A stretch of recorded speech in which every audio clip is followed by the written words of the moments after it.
Many times in a gym, we lack space. So this is a nice little flexibility circuit that is done on the beam and can be done with multiple athletes at one time. So we're going to do one split exercise first. So the girls are going to get into their split. Go ahead and put it back there. Yeah, there you go. Okay, and when you do a split on the beam, what's nice is it really helps them work square splits, even if they're not all the way down. Can you lift up? Like, yes, a little bit higher. So even if an athlete can't go all the way down in the splits yet, you can still do the exercise with support on the beam. But what it does is it helps her stretch with her hips square. Press back down. There. And the same as what we were doing on the floor, the shoulders are square. And we're going to just hold that position.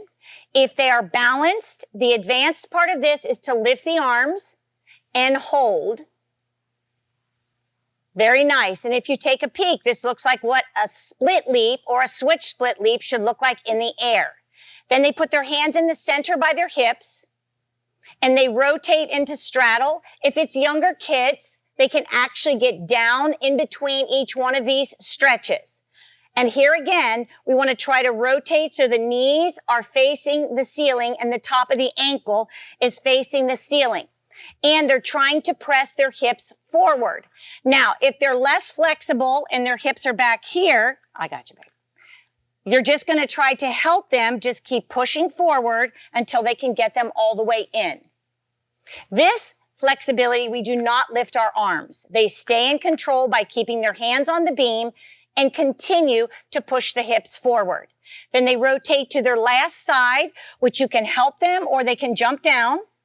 And they pivot to their last split. And again, same thing. By keeping this leg and this leg on top of the beam, it helps them square their split instead of being on the diagonal or crooked. So while they're here, you can work on their toe point. You can work on their straight legs by having them really try to get that space out from underneath their knees.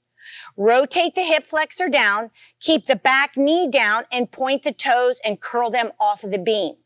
This is a great way to get all three of your splits warmed up on the beam.